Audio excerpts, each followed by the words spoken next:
Que a graça e a paz do Senhor esteja contigo. Seja muito bem-vindo, muito bem-vinda ao canal Análise Bíblica. Nós estamos fazendo um estudo e hoje vamos continuar da carta de Paulo aos Efésios. Nós já estudamos o capítulo 1, 2, 3 e 4 e parte do capítulo 5.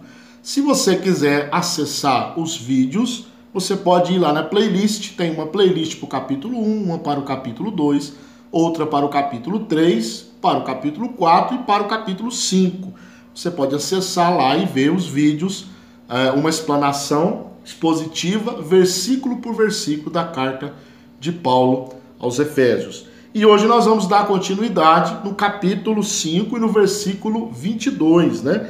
E a epígrafe aí diz os deveres domésticos. Então nós vamos falar hoje, né, com as mulheres, com os maridos, né? E vamos assim em diante até ver até onde Deus nos concede ir no estudo de hoje. Então o versículo 22 do capítulo 5 de Efésios diz: Vós mulheres, sujeitai-vos a vosso marido como ao Senhor. Esse versículo, ele é o versículo aterrorizante para a maioria das mulheres, para aquelas que não entendem o que é submissão. Para aquelas irmãs que já estudaram a Bíblia, já entenderam a vontade de Deus para a esposa, esse versículo não tem problema nenhum, né? Mas para aquela mulher que ainda não entendeu, quando ela ouve o verbo sujeitar, né, parece que dá um baque. Mas na verdade, sujeitar aqui nada mais é do que estar sobre a mesma missão. O homem e a mulher, diante de Deus, eles são iguais, estão no mesmo nível, né? Porém, Deus ele estabeleceu uma hierarquia para o casamento, né? Então ele estabeleceu ali uma hierarquia, né? O homem, a esposa e os filhos. Isso não quer dizer que a mulher é menos importante que o homem, longe disso, né? Isso não quer dizer que o homem é melhor do que a mulher, né? Não, nunca, essa não é a vontade de Deus na Bíblia, né?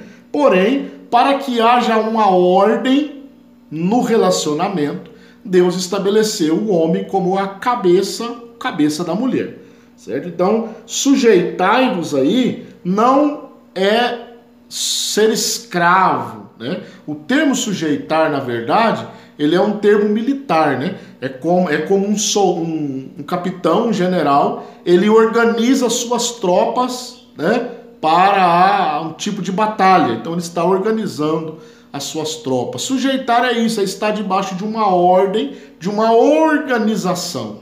Não tem nada a ver com uma posição inferior, muito menos com escravidão, né? A mulher nunca ela pode ser considerada como uma escrava do marido, né? Isso aí está longe de ser bíblico, né? Está longe de ser civilizado, né?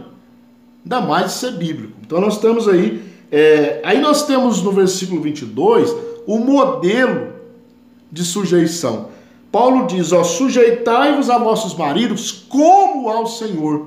Então, da mesma maneira que nós nos sujeitamos a Deus, né, e nos colocamos debaixo da sua autoridade, a mulher também precisa ter este sentimento, né? Entender assim, eu faço parte de um plano de Deus para o casamento, porém, o meu esposo, ele está na hierarquia, ele está, né, como autoridade da casa, e eu trabalho junto com ele, submissão, debaixo da mesma missão. Olha que coisa interessante. O versículo 23 diz, porque o marido é a cabeça da mulher, como também Cristo é a cabeça da igreja. É o que eu acabei de dizer, né? Uma hierarquia de organização. Não tem nada a ver com quem é melhor do que o outro. É uma hierarquia de organização. Deus é organizado. Então o marido é a cabeça da mulher, como Cristo é a cabeça da igreja. A mulher, né, ela simboliza a igreja. Então, como Cristo é a cabeça da igreja, o marido, ele é a cabeça da mulher, né? O versículo 24 diz: de sorte que assim como a igreja está sujeita a Cristo, assim também as mulheres sejam em tudo sujeitas a seu marido, né? Então aqui nós vemos mais uma vez o modelo. Do mesmo jeito que a igreja se submete a Cristo, as mulheres devem se submeter ao seu marido. Submissão com amor, nada forçado, nada empurrado, vamos dizer assim, né? Nada com autoritarismo. O marido diz: você tem que me obedecer porque você é minha esposa. Não, isso não existe, né? Então a submissão aqui deve ser voluntária. E depois nós vamos ver a função do marido, né? Então aqui nós estamos vendo a função da mulher. Deve ser voluntária. Essa submissão deve ser voluntária, nada forçado.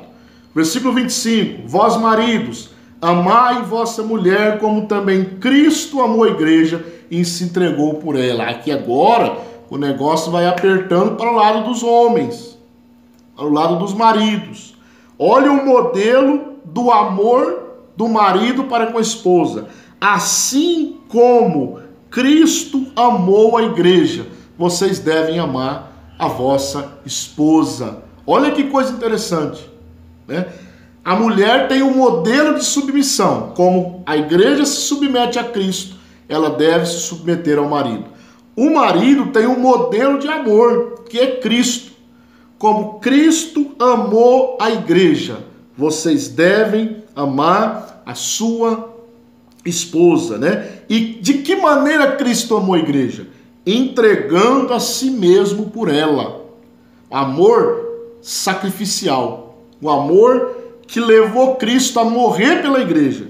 Então é um amor sublime, né? Esse é o tipo do amor que o marido deve dispensar à sua esposa. Versículo 26: para a santificar, purificando-a com a lavagem da água pela palavra. 27: para apresentar a si mesmo igreja gloriosa, sem mácula, nem ruga, nem coisa semelhante, mas santa e irrepreensível. Assim devem os maridos amar sua própria mulher como a seu próprio corpo. Quem ama a sua mulher, ama a si mesmo. Então nós vemos aí até o versículo 28, até o versículo 27, como Cristo amou a igreja e o fundamento disso, para santificar a igreja, né? Para apresentá-la como uma igreja gloriosa, né? Santa e irrepreensível. Aqui nós vemos que o marido, como Cristo é um modelo do amor para com a igreja, do amor do marido para com a esposa, nós vemos a participação do marido na santificação da esposa. Ele faz parte desse processo de ajudar a sua esposa na vida espiritual, ajudar a sua esposa a ser uma mulher de Deus. Aquilo que cabe a ele fazer, né? Ele precisa fazer para apresentar esta esposa como, ajudá-la, né, a se apresentar como uma igreja santa, irrepreensível diante de Jesus Cristo. E o versículo 28 diz que o marido deve amar a sua esposa como ele ama o próprio corpo. Olha o modelo novamente, né? Quem em sã consciência, qual ser humano em sã consciência vai se autodestruir, se automachucar, né? Ele vai cuidar do seu corpo. O ser humano em uma sã consciência, ele vai cuidar do corpo, né? Ele vai fazer de tudo para que o seu corpo se sinta bem. Então Paulo diz: como você cuida do corpo, marido, você deve cuidar da sua esposa. Olha que coisa interessante. Porque ninguém aborreceu a própria carne, antes a alimenta e sustenta, como também o Senhor a igreja. Aquele que ama o próprio corpo, ele vai sustentar esse corpo, né? Vai alimentar esse corpo. Assim é a função do esposo também. Porque somos membros do seu corpo. Né? Então aqui falando da igreja, novamente como um exemplo, né? A igreja, os membros são membros de um só corpo. O marido e a mulher, versículo 31 diz assim: por isso deixará o homem seu pai e sua mãe, e unir-se-á a sua mulher, e serão dois uma só carne. Então agora o homem e a mulher, eles são uma só carne. Se você aborrece a sua esposa, você aborrece a si mesmo. Se você não cuida da sua esposa, você não cuida de si mesmo. Se você não a sustenta, não provê aquilo que ela precisa, materialmente, emocionalmente, espiritualmente, você não está cuidando de você mesmo. Porque a igreja, o marido e a mulher são uma só carne, né? Versículo 30. Grande é esse mistério. Digo, porém, a respeito de Cristo e da igreja. O mistério, né, desta união de Cristo com a igreja. Cristo é a cabeça, a igreja é o corpo. A igreja tem os seus membros e Cristo é a cabeça deste corpo, né? Que coisa maravilhosa. Assim também vós, cada um em particular, falando para os maridos ainda, versículo 33.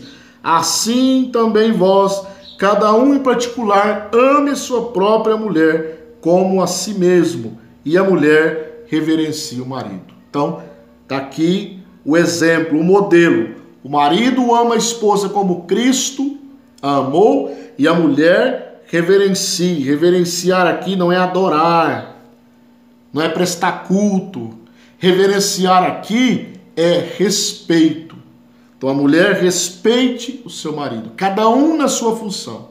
E eu digo que, sem medo de errar, quando um casal, marido, mulher e filhos, nós vamos ver no próximo vídeo, iniciando o capítulo 6, a função dos filhos, né? Dos pais e dos filhos. Hoje vimos marido e esposa. E eu digo sem errar, quando a família, os membros da família sabem a sua função e praticam a sua função, não tem como o lar dar errado, não tem como o casamento dar errado, porque eles praticaram a sua função, cada um na sua função, dentro do relacionamento familiar. Então hoje nós estudamos do versículo 22 até o versículo 33, a função do marido, a função da esposa, os modelos de amor e de reverência, né? Nós aprendemos tudo isso, que você possa ser abençoado por essa palavra, que Deus possa iluminar a sua mente, marido, a sua mente, esposa, para praticar isso aqui, para que o seu relacionamento seja abençoado. Que Deus te abençoe, em nome do Senhor Jesus.